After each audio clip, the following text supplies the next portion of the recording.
infinite complacence, people went to and fro over the earth about their little affairs, serene in the assurance of their dominion over this small, spinning fragment of solar driftwood, which by chance or design man has inherited out of the dark mystery of time and space.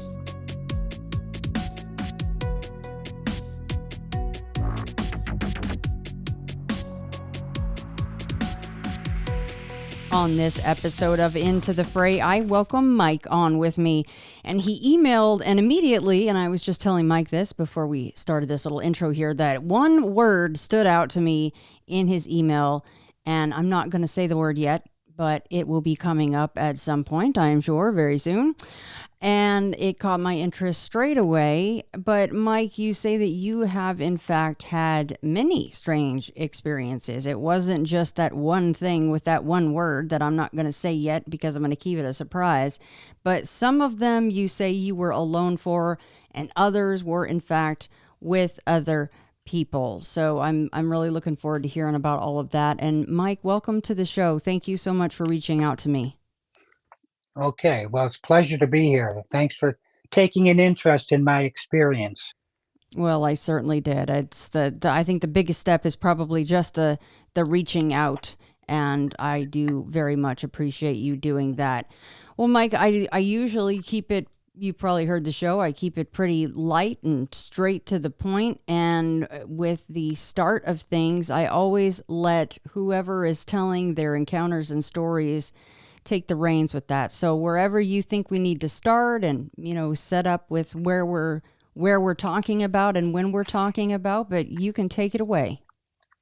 Okay, I contacted you because I had an experience back in 1979, and I wanted to share that.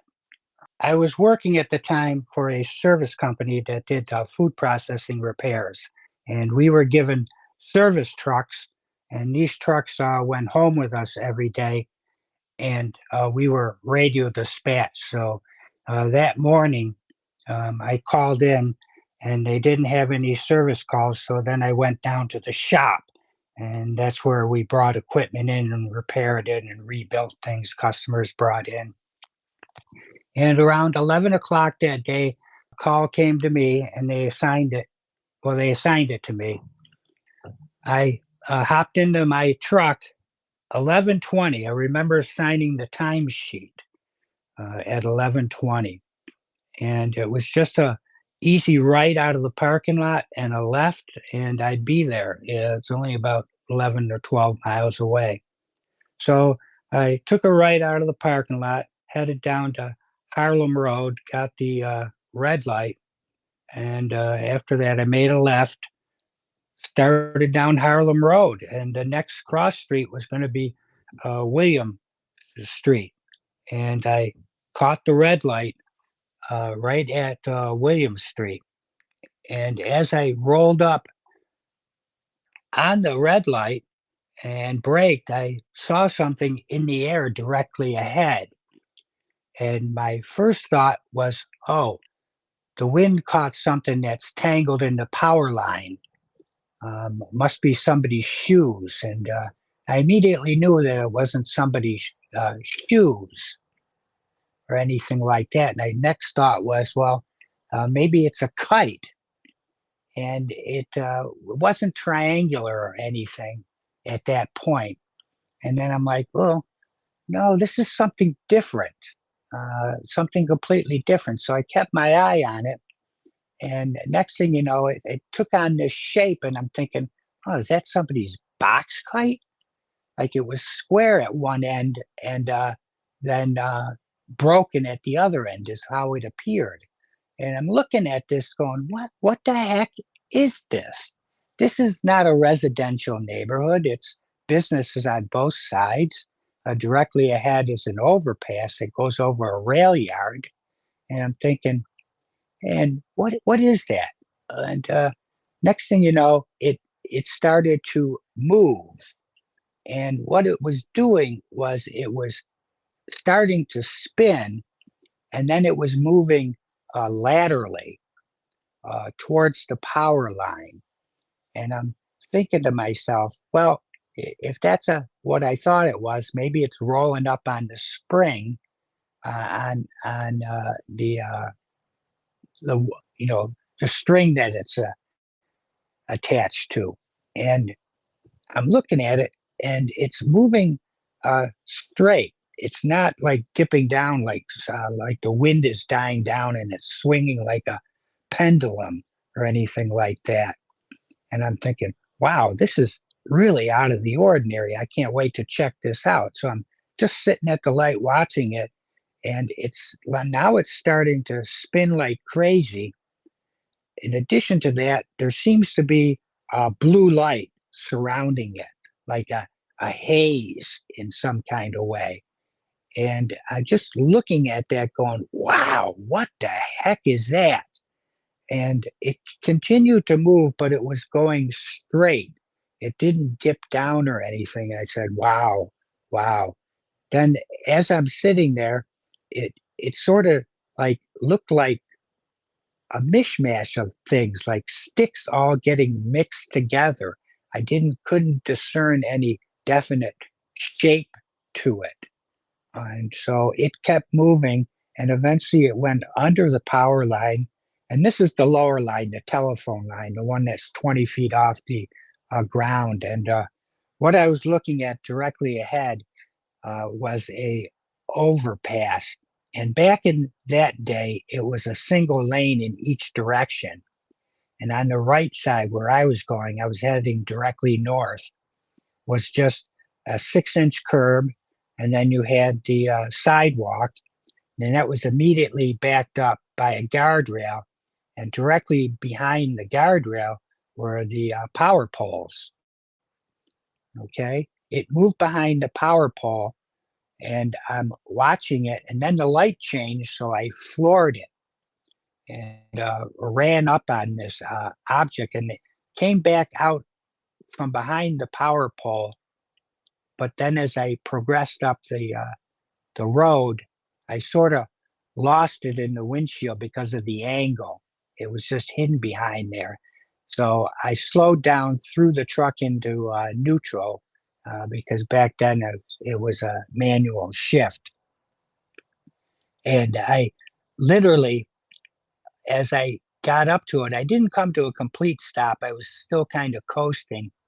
I literally got out of my seat and laid across the engine cowl that was between the two front seats. And I had to look at this object through the passenger window, and I had to look up a little bit because I had lost sight of it. And when I saw it, I looked at that going, and I just automatically blurted out without any thought, like I didn't have any control, that's a cube. Because that's exactly what it looked like. And then I hadn't even finished the word cube when there was a voice in my head that said, that's a portal. And I about that time, the truck hit the curb. So I had to sit back down, regain control, get moving again, because the guy behind me, he was blowing the horn. And I'm thinking, what, you can't see this? So as I headed up over the overpass, I knew there was an exit coming up. And I'm like, boy, I just heard a voice in my head, like it was somebody who spoke to me. And that's never happened. I mean, I can have conversations with myself, but there's definitely not another voice answering it. And this was a voice. And I'm like, oh, what the heck's going on? And I'm like, that's Star Trek stuff. That's not anything that's real. And got an immediate response from the same voice was, you saw it. What else could it be? And at that point, I was like in complete agreement because my spirit was in complete agreement. This object that I saw was so strange, so different, that I was just compelled to turn around and go back to it. But since I heard this voice in my head, I'm like, what the heck's going on with that? Hey, I don't want somebody to know what I'm thinking. No, no. So it's like, no, I can't go back. I'm thinking I'm working for a company, and this customer is paying for my time. And as I'm coming up to the exit, the voice says, "You need to turn here." And I'm like, no, no, I can't do that. You need to turn. You need to go back. And I'm like, no, no. And I just blew by the first exit available. And I'm having this conversation with this voice, which is like giving me instructions. And I know up ahead, there's another exit coming up, which takes you into the back of the mall. And I'm thinking, oh, I can turn around there because this is really strange. I actually really want to go back and see it, but because this is so odd to me, I have to offer a little resistance. I can't say that, oh, I'm in agreement with it. And I really am, but I don't want to agree with this voice. So as I'm coming up to the next exit, the same thing happened. You need to turn here. You need to turn around. You need to go back. And I'm like, no, no, no, I'm not going to do that because I'm not convinced that what I saw was a portal. I mean, I just saw some cube hanging up there, and there was nothing strange about it. It doesn't warrant me going back to check it out. So as I'm approaching the next big cross street, which is Walden Ave, I'm thinking differently about it. As I rolled up, I caught the red light at that corner. The voice was telling me, well, you need to get in the right-hand lane. You need to turn around here.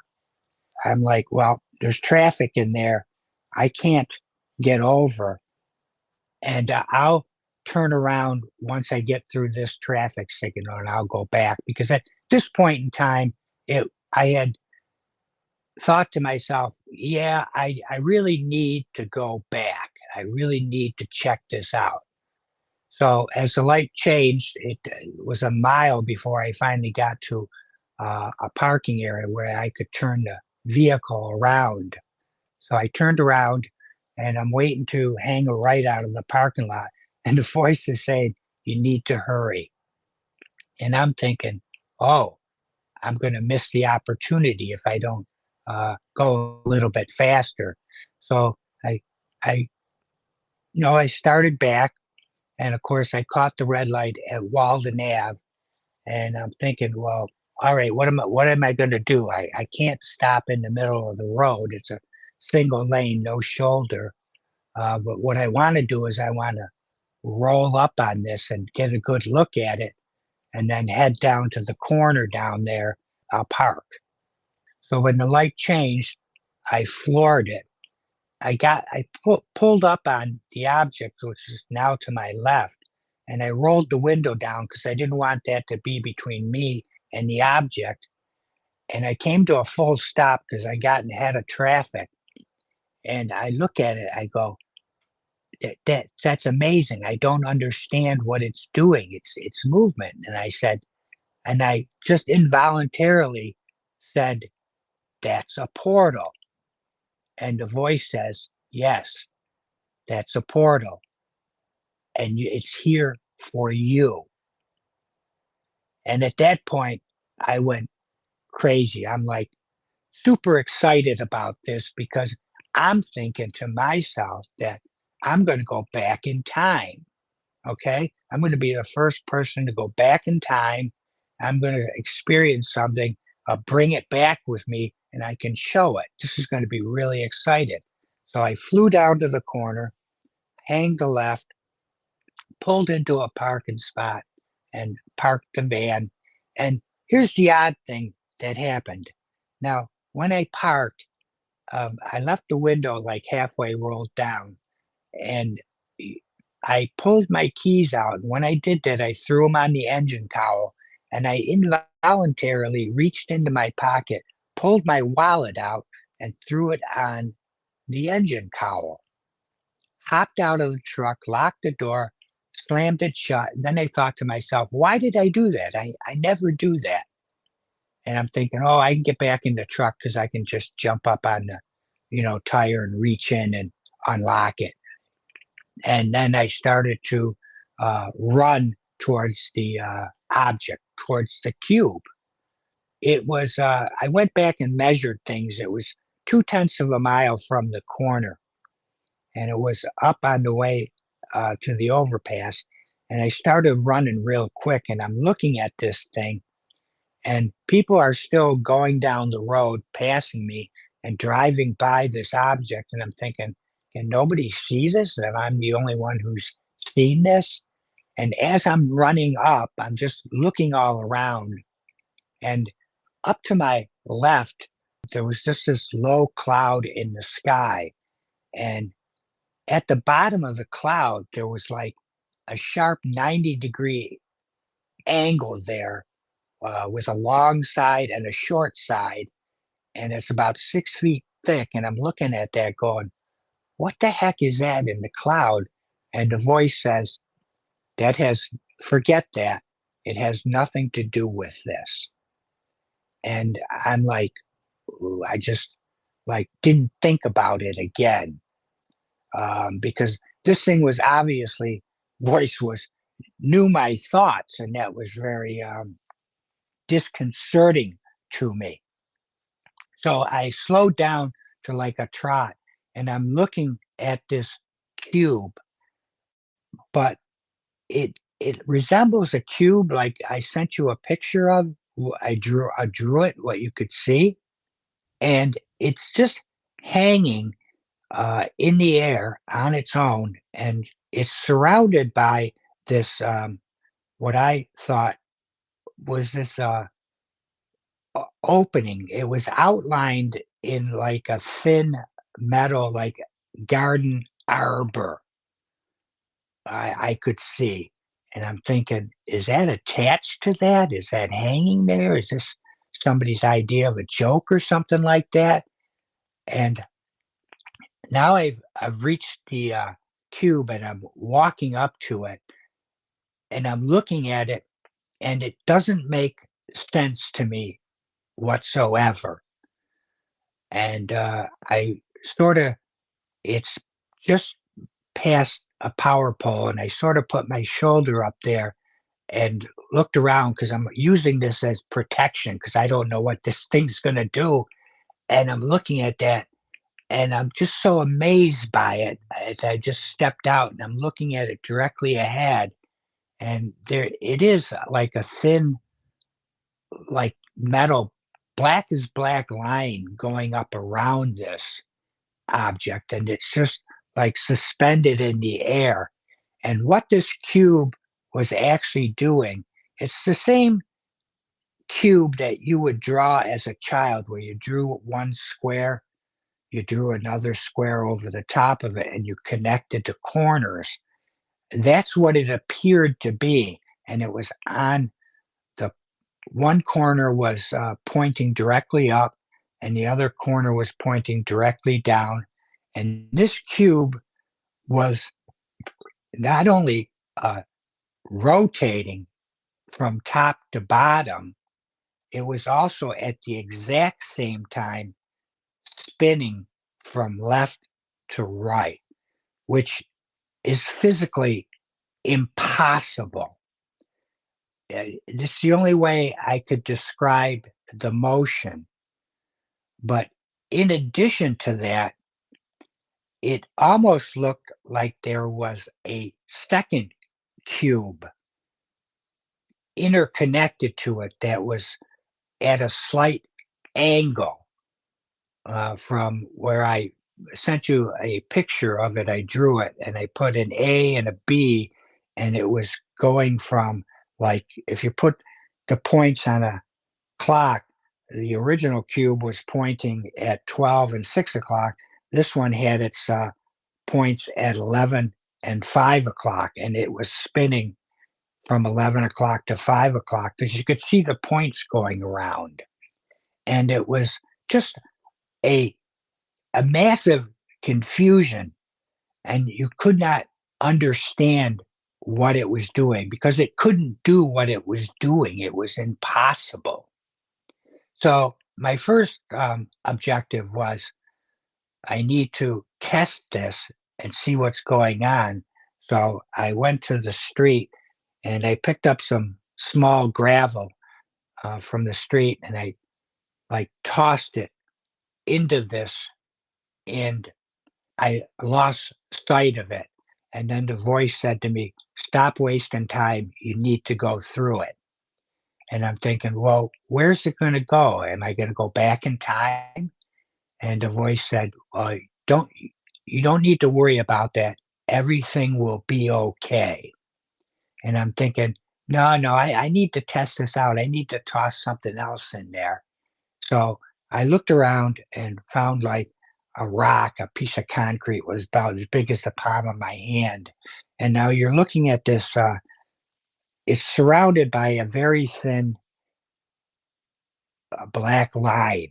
It's only about a half an inch thick, and it's spinning really odd, and it looks like metal. It definitely resembles metal that's just come off a machining lathe. If you've ever seen that and how bright and shiny that is, that's how this cube was. It was bright and shiny. It almost looked liquid in a way. It just its motion was, you couldn't describe it. And the work that I did, I worked with a lot of transmission things and gears intermeshing with one another. And there's no way that this object, if it's suspended, can spin north to south and west to east at the same time. It's impossible. So I tossed that rock underneath the cube, and as soon as it went in between those two dark lines, it completely disappeared. And I'm like, wow. And the voice said, "You see, it's a portal. You need to stop wasting time. You need to go through it." So at that time, the embankment with this overpass was real.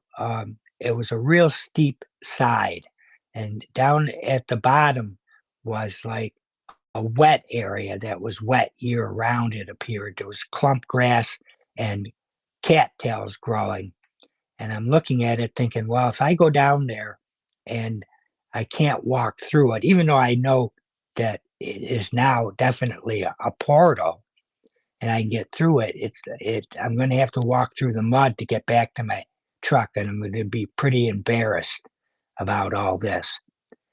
Because at this point, I'm still thinking that this is going to take me back in time. That's what I was all about. And there was also there was a 10-foot fence that ran down through that swampy area. I'm like, well, if I walk down there, I definitely can't walk back up. So I'm not going to go down there. And then I'm like, I started looking around for something else that I can throw in because I need to test this again. And the voice said, "Stop wasting time. You need to go through it." And I'm like, I don't know, because now I'm getting really suspicious about what this actually is. And I'm not sure that I really want to do that. So I managed to find a stick. It was just a short thing. And I tossed that in, and it completely disappeared. As soon as it went into it, it was gone. I could see it going through the air. It goes underneath the cube and between these two things, and it just is gone. And I'm amazed. And so at this point, I like tried to flag down a car. And this street is not like, it's a very busy street. And I can't believe that nobody has even slowed down to take a look at this. And as I tried to wave someone down, all that person did was like drive out into the other lane, go by me, and didn't even look at me. And the car behind him did the same thing. And I thought, my gosh, you people, you can't see this. This is amazing. What's wrong with you? So I went back to looking at it, And I'm just watching it spin because I'm amazed. And the voice kept saying to me, you need to stop wasting time. Just go through it. Everything's going to be okay. It was very reassuring. The voice was very comfortably firm without being overbearing. And I'm just watching its motion. And at one point, then the black lines, I'm looking at those, and it's almost like there was nothing there. And I don't know how to describe it. So I walked a little bit off to the right for some reason to look at the object, and I could see a flange on the side of the black line on the left.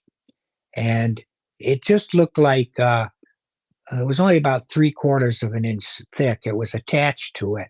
And it just looked like wavy lines moving up and down this gray area. And so I just went off to my left then and looked at the outline from the left, and it was the same on the right hand side of the cube. It was just like a 3/4 inch uh, flange that was flat, and it just looked lines moving up and down it, just like a jukebox. That's what it reminded me of. And so I'm like, oh, okay, that's interesting. I need to toss a few more things into there. So the next thing I did is I ripped the plant out of the ground because there's huge weeds growing there. I tossed that in and it disappeared. And the voice says, stop wasting time. You need to go through it. And I'm like, no, you know what?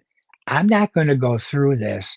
Even though I know that it's going to take me somewhere, you're not telling me where I'm going, and I want to go back in time.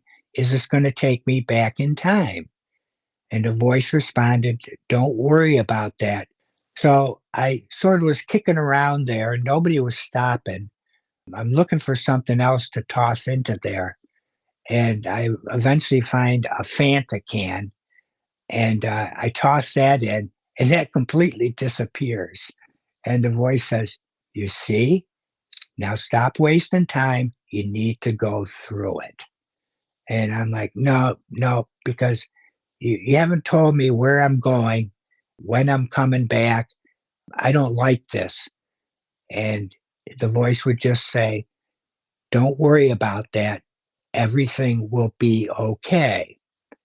And I'm like, well, I don't want to go back in time without being prepared. I need a coat. It was cold that day, and I didn't have a jacket to wear, and I was getting chilled because I'd been standing there for probably about 15 minutes or so. I said, now, you haven't given me any idea when I'm going to come back. I'm thinking my family's going to miss me. I got a girlfriend now. She'll miss me. My aunts and uncles will miss me. I'm not going to go through it. And I said, I'll come back. And the voice says, it won't be here. So I'm looking at it spinning, and you can't understand it. And now when I look back at the motion, I and think about how it spun, it's almost like it was coming from a different dimension. Although at the time, I didn't think of that's another dimension. I was like only thinking that, yes, what I'm looking at is actually a portal. I've tossed things into it. They have disappeared. I've tested the theory, and I've got this voice in my head. This is exactly what it's telling me it is, but it's not telling me when I come back. And I'm like, no, I'm not going to do it. I'm not prepared. And so I left. I walked back to my truck and had to stand on the tires so I could reach in. Then I just left that parking lot, and it was still there. As I drove past it, I said, I'll come back later tonight. And the voice didn't say anything to me at that point in time. And I was very upset with the fact that I didn't go through it. And I'm second guessing my decision because I really did want to take that opportunity and go through it. And I didn't do it. I didn't do it. So I drove on to my call. Throughout the course of the day, I didn't get called back into the shop. So I didn't have the opportunity to go back to check out the object. But when I got home that particular day, I did pack up my knapsack with everything I thought I would need: sneakers, a jacket, change of clothes, some extra money. I snuck my daddy's shotgun out of the house and some cartridges and threw it in the trunk of my car, and I drove back because I was fully intent at that point. If it's there, I'm going to go through it. I'm now prepared for whatever if I go back in time for when the Indians are here, and I'll have a way to defend myself, because I'm still convinced that it's going to take me back in time, although it never said I was going to go back in time. Okay. And then when I got there, of course, it wasn't there. So I was upset about that fact.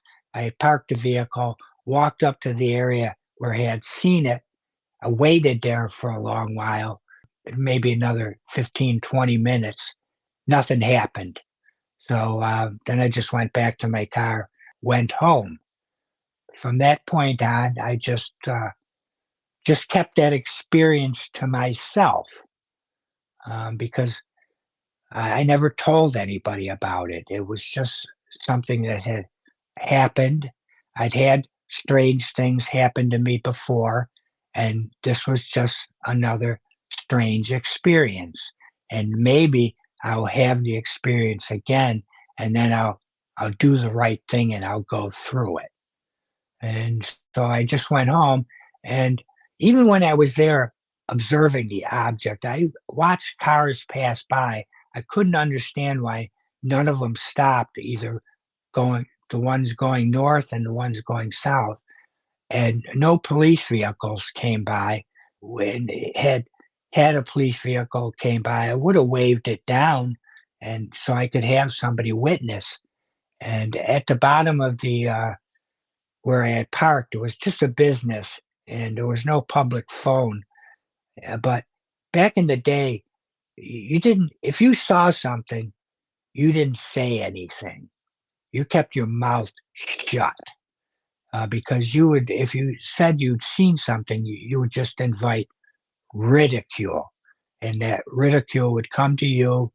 Nobody take you serious.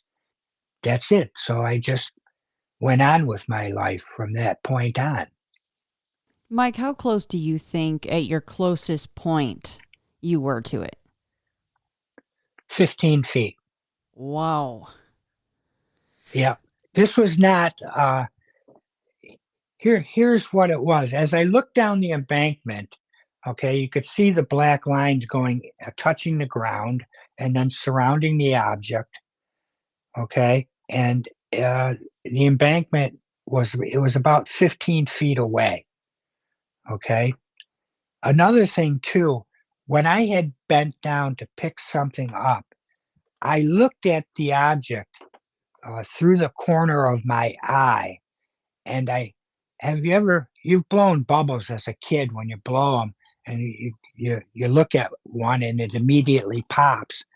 I looked at it through my side eye, and I saw this it was surrounded, the cube, by a crystal clear sphere that I only saw for a split second, and it disappeared. And I straightened up and I immediately said, "I saw that." And the voice didn't say anything, but I did see that.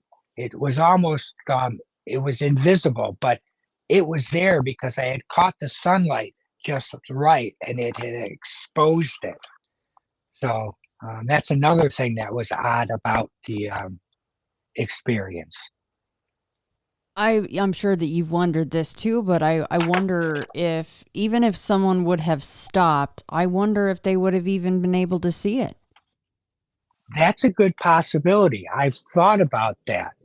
because the thing did say, yes, you're right, that's a portal, and it's here for you. It specifically said to me when I got that good look at it, it's here for you. Mike, did you have any feeling about it besides being excited and interested? Were you ever afraid of it? I was suspicious of it. I was suspicious that it would jump forward and capture me, but it didn't move at all. And if that had appeared, then I would have I would have gone through it at that point. And there's no question in my mind. It was basically because of the positioning of it that I didn't go. Plus, they didn't tell me I was coming back either. Yeah, and you know what I find so interesting about that aspect of it is the fact that it was very specific about it kept wanting you to go back, get in the right, it even said get in the right lane, go back, it's not too late, go back, and it even would say, "Oh, well, you'll be fine if you go through, everything's cool." But then you would ask it, "Okay, but when am I going and when will I come back?" Right? Like what part of time would I be going to? They're like, no, no, no, you don't need to know that. So it was very specific, but then very vague at the same time. That's correct. That's correct. It was encouraging me to go, but it wasn't giving me any specifics, which made me suspicious, which is probably why I'm here today and not in somebody's book about missing people. Was the blue haze around it the entire time? No, no. At the time when I rolled up on it in the truck the first time, I remember that the glow was still there, and it was just bright blue in the center, and it went out in a circular look. Just it surrounded it just like a sphere, and it got real white blue at the edges. But when I came back, there was no um, haze around it. That part of it was gone. It's weird. Your audio just got a little bit strange, Mike. It sounded like you're almost talking underwater. Oh, It got a little weird right there, which can happen sometimes if we're talking about such things.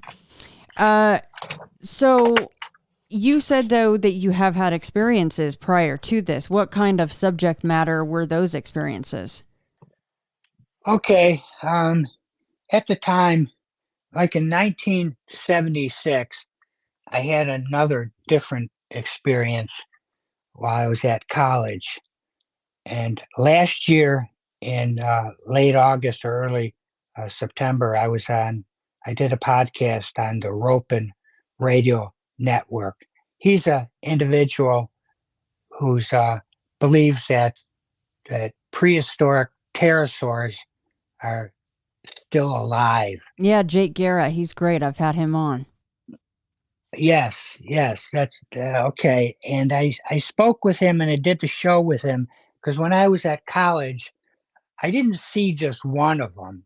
I saw five of them, and I observed them for a half an hour.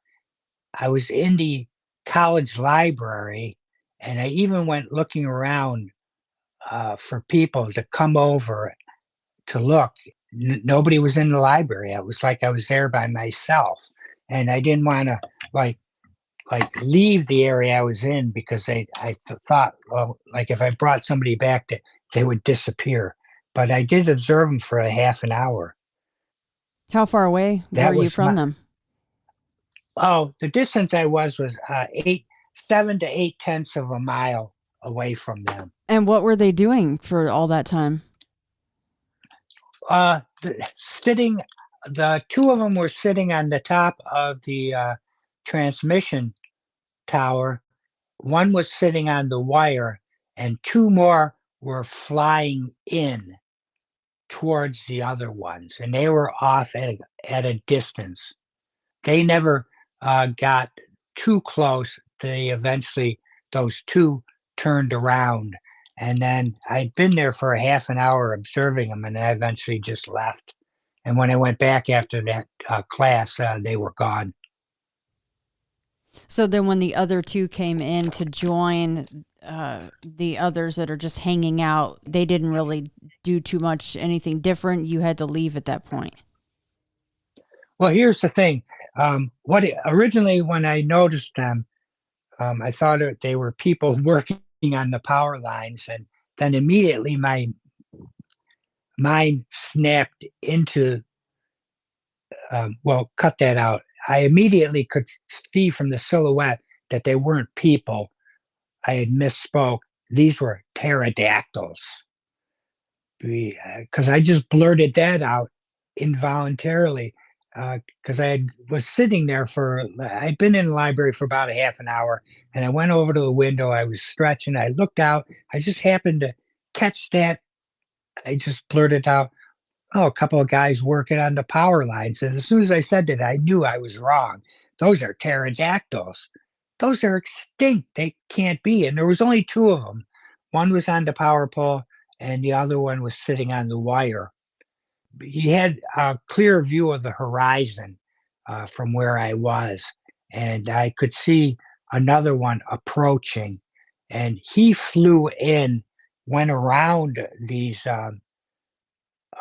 two, and he came in from the left side, and I got a beautiful shot of his wing structure, everything, because he just angled it just perfectly so I could see him.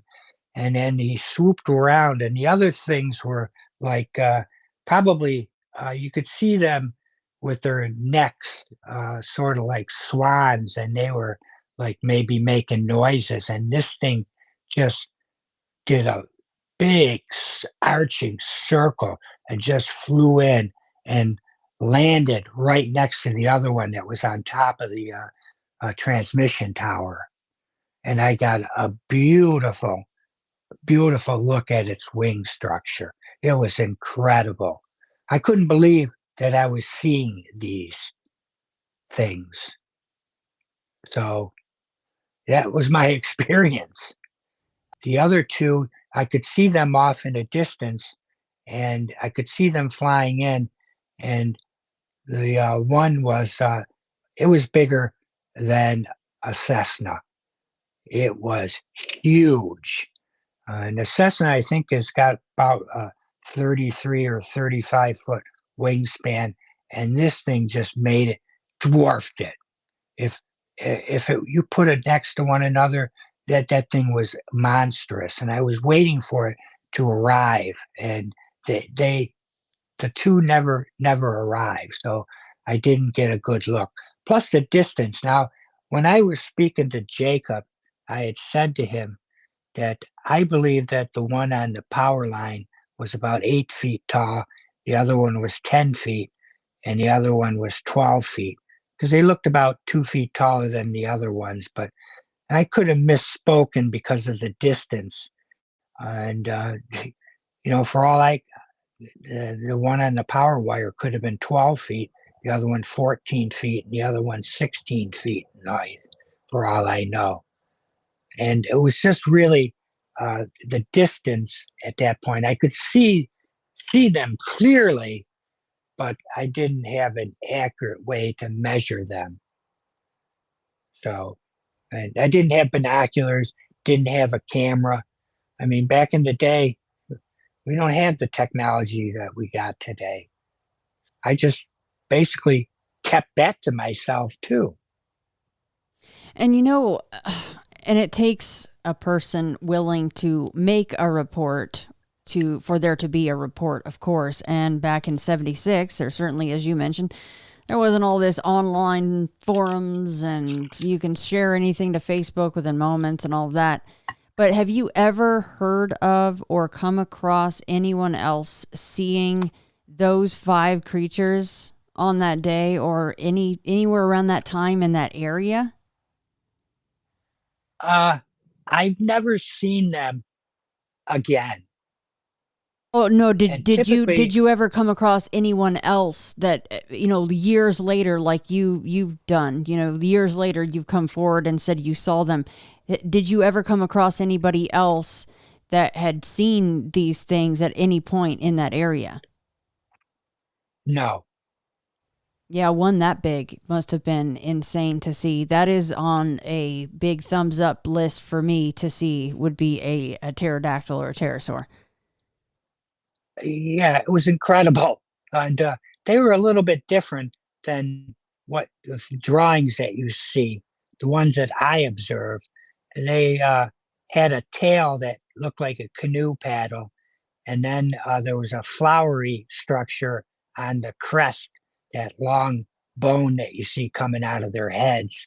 I could see a circular thing growing out of that, but th- that's the differences. Other than that, the pictures that you see in the books, they looked exactly like that. And the thing about them too is they had very bird-like movements to them, because they were like, you put two parakeets in a cage and they're constantly pecking at one another. These things were doing the same thing, and their beaks were incredibly long, and they were like jousting with their beaks while they were sitting there. Okay, and they did like bird-like things the way they moved too. In fact, when that one landed, he kept his wings outstretched, and the one next to him, he swatted him as he landed with his wing and almost knocked him off. That's what I saw that day. Can you imagine the pecking order for creatures like that, right? If one of them gets ticked off and it's out of line and not in the proper pecking order, what can happen? And do you think that, I mean, especially the one that is this bigger than a Cessna, I mean, that can easily carry a person off. Oh, those ones on the power line probably could have done it. Yeah. Yeah, because now there's that man out of Pennsylvania. He was documenting UFOs and Bigfoot and and large bird encounters in the Pennsylvania area. That was Stan Gordon, I think. Mm-hmm. He was talking about. I eventually came across his book in the early '70s. There were a lot of sightings, large birds, which he in his book he talked were probably pterodactyls. So I'm not the only one that has ever seen them. Um, so No, that's for sure. And I don't know if when you talked to Jake, if he had had his own experience yet, because I don't think his is very old. He finally got to see one swoop over his head, right? That's I got to talk to him after that, and yeah, I can only imagine how incredible that must be.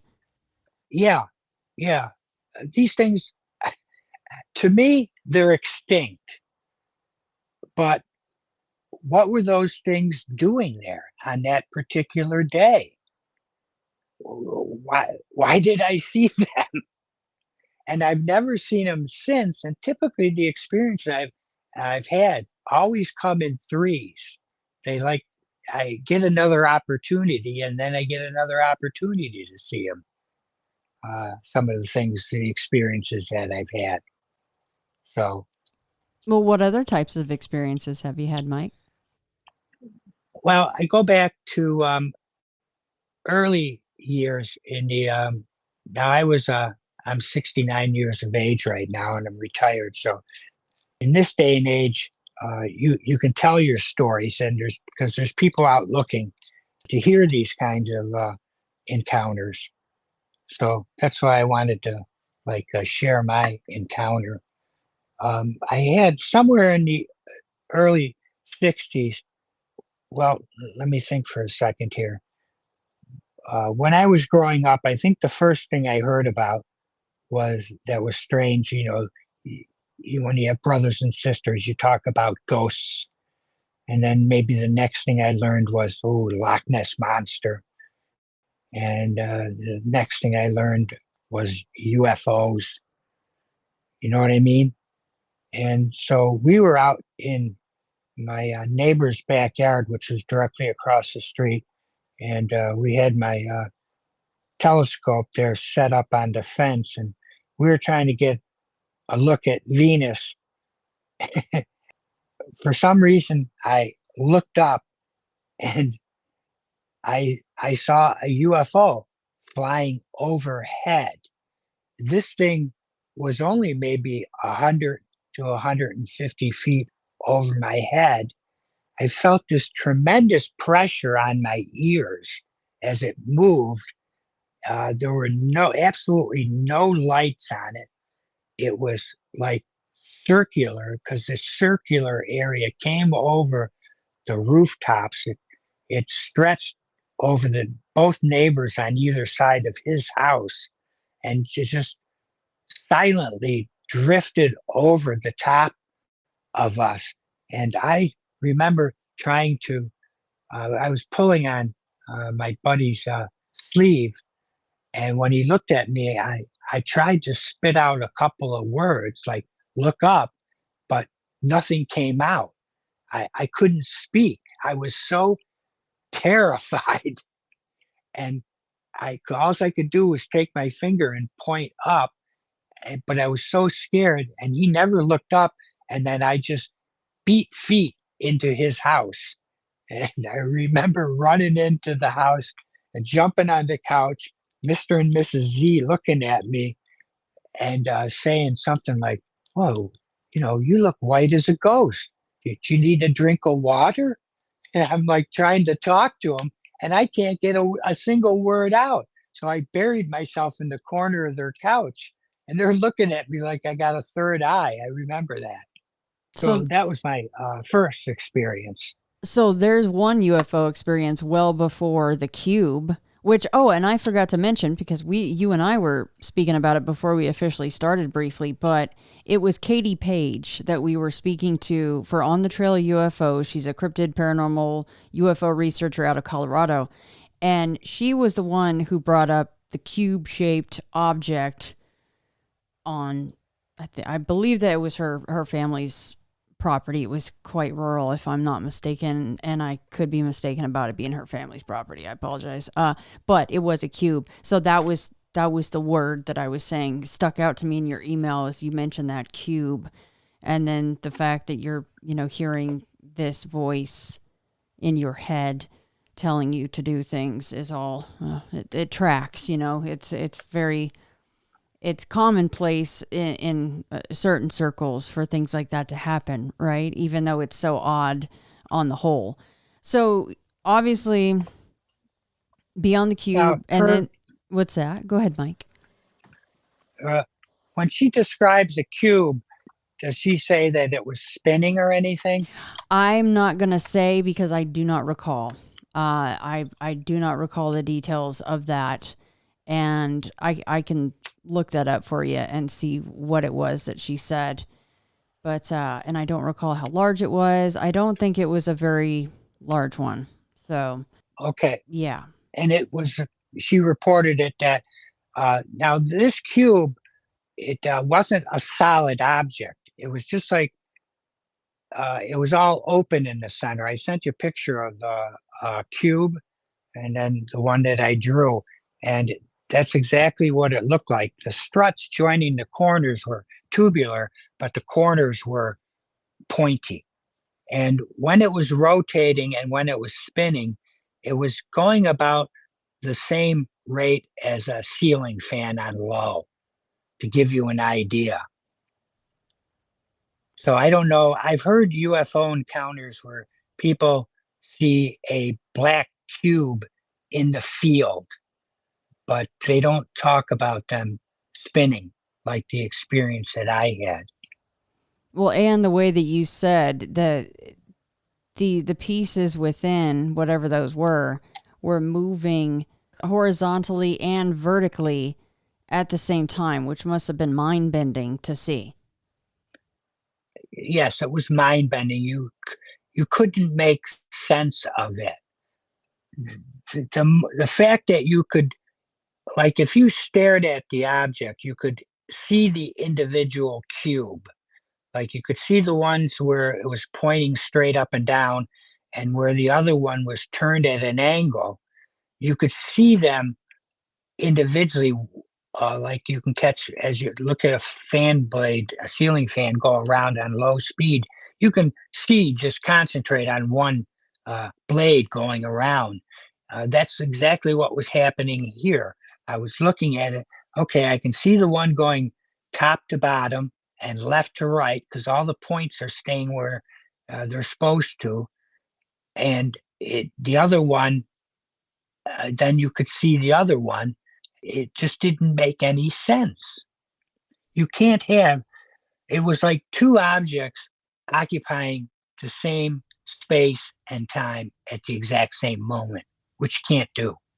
So, Mike, you've got the cube, and then you've also got this UFO, this circular UFO back in the early 60s. So, after you saw that UFO in the early 60s, I mean, did you see them again, or that one, that circular one again after that? Did you have strange experiences directly after that UFO sighting? I didn't have any strange experiences as a result. Like I was little, maybe 10 or 11 at the time, as I can recall, because I don't remember exactly what year that took place. And I didn't observe it for more than 10 seconds. And I just beat feet because I was terrified. Yeah, a completely different reaction than you had to the cube. Do you think, and you won't know for sure, but I wanted to ask, do you think that the circular UFO and the cube are connected in any way?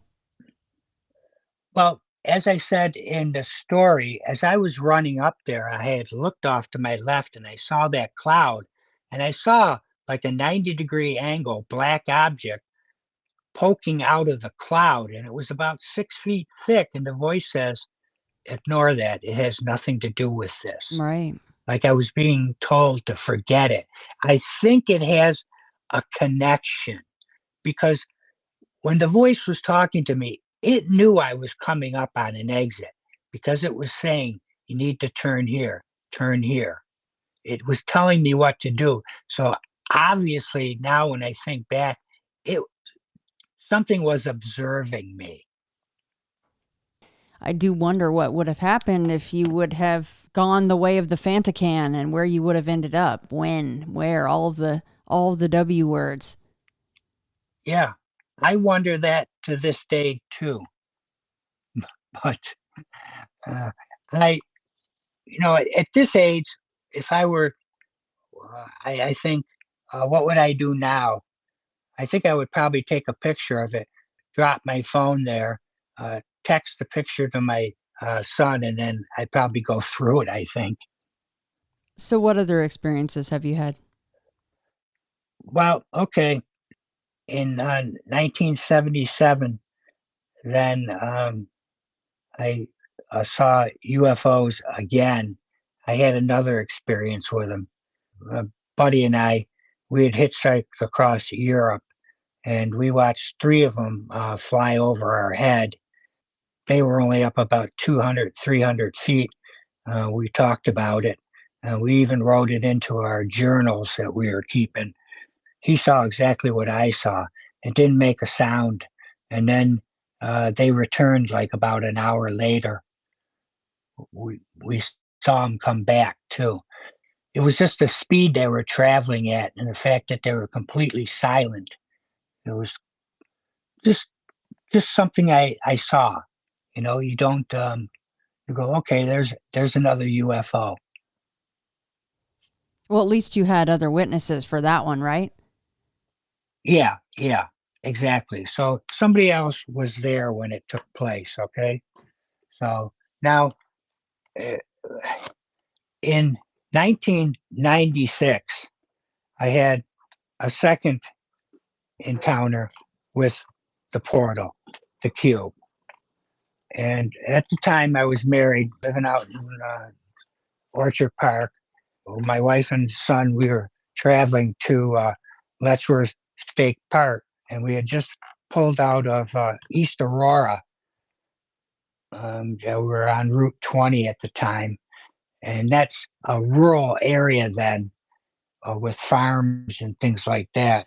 And as we came up over the crest of the hill, I could see something strange on my right-hand side, and I knew instantly what that was. And I went by it. Then I just started to slow down and pull over to the shoulder of the road. And I said, "That's a portal. We need to go back." My son's like looking at me like I'm from another planet. And my wife's like, "Well, what are you talking about?"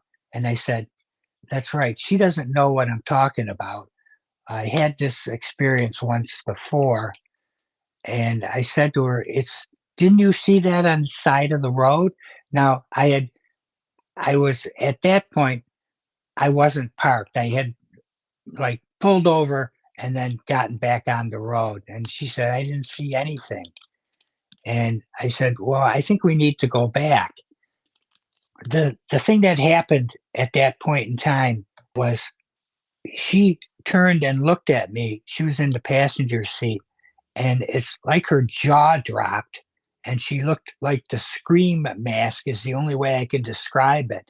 And this guttural, demonic no just came out of her mouth without her lips moving, which scared the hell out of me. And I'm like, what the heck? And the voice said to me specifically, and I'm not kidding, you really need to divorce her. Whoa. Yeah, yeah. I remember that to that day. Yeah, it was very, very odd. I wish at that point, maybe I should have like just parked on the side of the road and just we were fighting at the time, so it's like, yeah, I don't want to get into it, and me, yeah, it just wasn't worth it to me. Okay, and then I had another opportunity in 2003 when I was on my way home. Papers had already gone back to one another. It was World War III at home. I was on Blakely Corners Road, which is out in the Elma area. It's all pretty rural there. And there was a portal on the front lawn of a house because for some reason, I just looked over and then I saw it, and the voice, just like the first time, just said, "I'm here. You need to come. You need to go through it." I could see a girl in the picture window of the house that it was in front of. She was staring at it. I could see her in the window, and then I could see her father walk into the window, and he was looking at it. And I'm at the side of the road now, parked, thinking to myself, well, should I go through it? And the portal's saying, "Everything will be all right. Don't worry about it." Every once in a while, it would say that as I was sitting there trying to make a decision. Well, it's really not worth it to go home. Maybe I should go through. It did respond the same way several times. "Don't worry about it. Everything's going to be okay. Wouldn't you rather be there than there?" Meaning, going home. And I thought, yeah. So it was trying to entice me to go in. And I remember the father in the window went over and closed his curtains. And the little girl was in the center where the curtains joined. She was staring at it because I could see it because they're only like 75 feet away. Okay. He, it's like he grabbed her and pulled her out, and the curtains just closed. And I thought, well, he saw it, she saw it, and it's like, well, I don't really want to go home, but my son's young. I don't want him growing up without a father. Don't worry about it. Everything will be okay. And I'm like, nah, I can't do it. I'm leaving. Another time. another time, and I just drove off. And that there I only stayed for a couple of minutes. So yeah, I did have two opportunities afterwards. That's my strange life, you know what I mean? So you haven't seen one of the cubes or the portal since? No, not since 2003. So the encounters with the portals happened in 1979, 1996, and then 2003. Is there So any guess as to why you haven't seen it since? Do you think it was, well, he keeps turning us down, so we're going to give up on him, or? yeah, I think they say third time's a charm. I think they Yeah. gave up on me. Right. Well, yeah, don't you think it? I mean, yeah, Same thing. that's where my mind was. I was like, well, they gave you three tries. Yeah, they gave you three times. You didn't take the bait. Now forget it. You're out. Batter up. On to the next one, I guess. Now, this is Yeah, New York exactly. State, right, Mike? New York State. That's Yeah. correct. Yeah. Like Elma, New Yeah. York, and Aurora area and all that I heard you mention. So definitely Yeah, a lot because of weirdness going on around that area. yeah, a lot of weirdness. But yeah, I live in Buffalo, but I actually live north of Buffalo by about 25 miles. I'm up in Lockport now, a small town on the Erie Barge Canal. Yeah, but all my experiences happened. Yeah. Well, and you know that with the going back to the pterodactyls, pterosaurs, you're up by a very large body of water, which they are usually seen around, you know? Yeah, exactly. Because when I was working, I drove down the Saunders Settlement Road, which is where the college is located. I always looked over there to see if they reappeared, and they never did. So I never got a second opportunity. It was a one-off. It just makes you wonder what they're eating. You know what I mean, Mike? Like what are they eating? You can guess, and it's not pretty. I'm yeah, because Jacob said the same thing to me. Well, you got the river gorge up there, he said, and the lake, so they can do a lot of fishing. But I'm thinking to myself, from Niagara County straight down to Buffalo, it's very flat. There's no hills whatsoever, okay? And when I was looking out the top floor of the library, the fourth floor, yeah, I could see the horizon. And these things just were plastered against the horizon because it was a perfectly clear, sunny day. You couldn't you couldn't mistake what you were seeing. I drove up and down that road regularly, like three times a week in the job that I had, and I never saw them again. So that was the interesting thing. I'm still waiting. Why haven't I seen them again? Even though I had an encounter with them, it's not like I think that they're still alive today. I know I listened to a lot of his podcasts, and there was a lot of people from the Arizona area and Montana and Idaho that reported seeing them. I remember listening to some stories about that. Do you know if Jake did any looking into, especially the one that's over the size of the Cessna with four others slightly smaller even than it would be, even a lot smaller than it would be insane. Surely somebody in some obscure Reddit thread or an old online forum that's been archived or something. Do you know if Jake, did he ever come back to you and go, oh, there is one slight mention of a sighting, you know, back in 76 or 77, just even around that time? Because as you say, they're alive. So they would have been alive for however many years around that time. Did he ever come back and say that he found anything that corroborated? No, he's never heard anybody corroborate the story. Yeah. And like you said, a lot of people just don't share this stuff. And that's for all of these subjects, ghosts, Bigfoot, UFOs, pterodactyl, especially, honestly, probably especially something like a pterodactyl or a pterosaur, because it's just so very strange. Although we know they did exist, they are not supposed to anymore. So I think you'd probably get crazier looks that you saw a pterodactyl or a pterosaur than if you saw a ghost or a shadow person.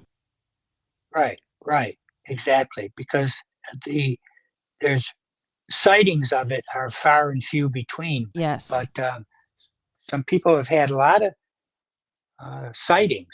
But the thing about my sighting that was so different was he was talking about the crest on their head and that carnation thing on the crest and the paddle shape to its tail, that he's never heard that before. And he did talk about that. I mean, we got the Niagara River Gorge, but you can go down in the gorge, and I've never heard anyone seeing anything. Maybe I should contact that Stan guy, and because he did a lot of documentation directly south of me on the other side of the Pennsylvania border in the Chestnut Ridge area, which is part of the Allegheny Mountains. Yeah, Stan Gordon's amazing. In fact, I always do this. I'm seeing the book in my mind. It's 2 rooms over from me in my little library, and I can't think of the darn name of that book, but I will thumb through that and maybe something jumps out as far as that goes. But I mean, of course, you can contact him too. He's a wonderful person, very knowledgeable. Yeah, maybe I should talk to him about what I saw, and maybe somebody reported to him. But he got, I don't know if anybody in that area knows of him. It would be interesting. So maybe I should do that. He gives a phone number on there. So Yes, he does. well, maybe I'll give him a call, and then could find out something interesting. Yeah, I think his website is like stangordon.info, I think is his whole website. So he's got that too. And yeah, he's an amazing person. Well, Mike, was there anything else that you wanted to chat about or anything I should have brought up? Not at this time. I only really came prepared to talk about the portal today. We did get into the area. I've had the experience with the UFOs and then the pterodactyls, but it wasn't. I had some experiences in late 60s and early 70s. They turned out to be Bigfoot encounters. Oh. Yeah, yep. Then I had a terrifying experience in 1982, and that was with Bigfoot when I was in Oregon. And I had 2 encounters when I was out there in 1982. Well, would you mind sharing the terrifying one? It's a very long story. We'll have to talk another time. Oh, actually, if you wanted to, we could just do a Bigfoot-centric episode because you mentioned you had a couple before the terrifying one. So why don't we do that? Why don't we make another recording date and just have a Bigfoot show? Yeah, I got to think on that. I think maybe I should do that because I'd like to get that story out too. Because my main subject area that I'm very interested in is Bigfoot. Me too. And, Me too. Yeah. Well, do you do Bigfoot mainly, and then the paranormal is sort of like an aside to it? No, it's kind of all over the place with my show. It is. It's a lot of Bigfoot. It's a lot of paranormal. It's a lot of UFO. It's just kind of a mishmash. But Bigfoot is my favorite, except for maybe some of the paranormal stuff that's just so dang strange that you can't really put it into a box. Those are also up there with some of my favorite encounters to hear that really get my ears perked up. But Bigfoot is my all-time favorite. And yeah, and that's no pressure, Mike, of course, but just think on it. And if you wanted to come back on and we can do a Bigfoot talk, that would be wonderful, and you'd be most welcome.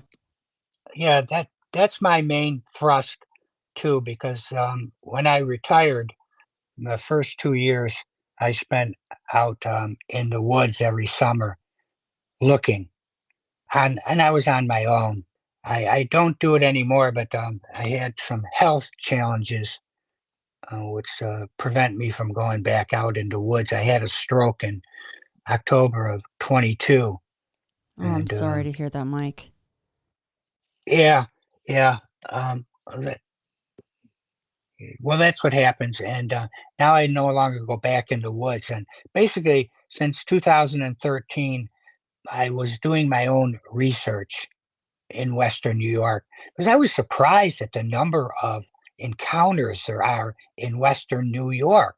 And when I was living out in Orchard Park, which is directly south of Buffalo, and it's very like 11 miles away from East Aurora, back in the early 90s, there was somebody reported seeing a Bigfoot on the Knox farm out of the window at Fisher Price, that toy manufacturer. It was on the radio, and of course, the people got mocked with it. And I'm thinking to myself, yeah, that really does happen.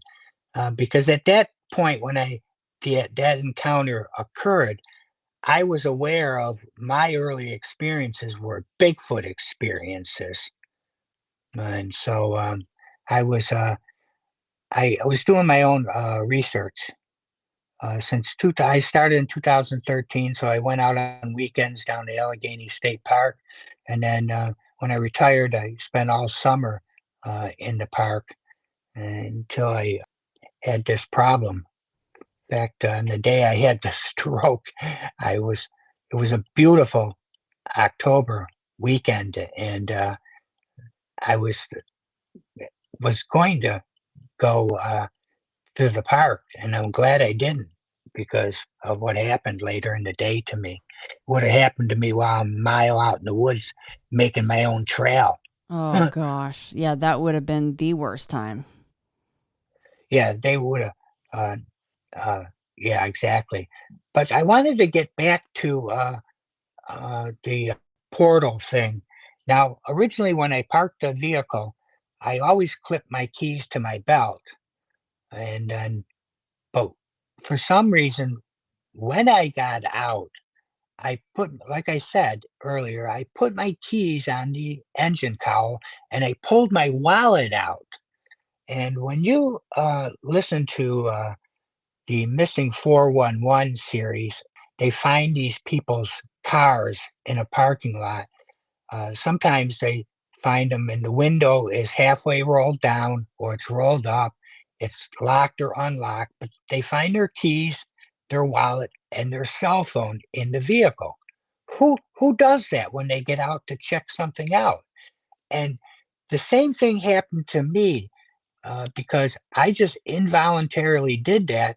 And when I closed the door, and I was like, oh, I can get back in. What? And why did I do that? Then plus I saw that corner of that uh, object up in the clouds. I'm thinking there was probably some kind of UFO up in the cloud, and that maybe wasn't really a cloud, and it was watching me, and maybe that portal formed as a result. Now, had that portal formed on a road, I call the cube when it's spinning the attractor, and when it speaks to you, you just want to do what it says. Well, not only that, Mike, but obviously you didn't need your wallet and keys where you were going. You know, if you would have Yeah, but walked why into would that I? portal. Yeah, then it was one of the things too when I was standing there looking at it. It's like, well, I left my wallet in the car. I won't have any money if I go back in time. Maybe I go back to the 1920s or something like that.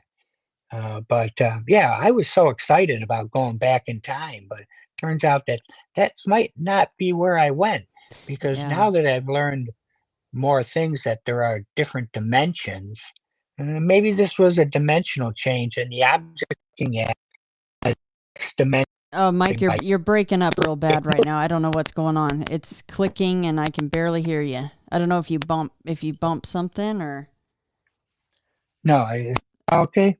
Yeah, still a lot of clicking going on. That is very strange. All of a sudden it started doing that.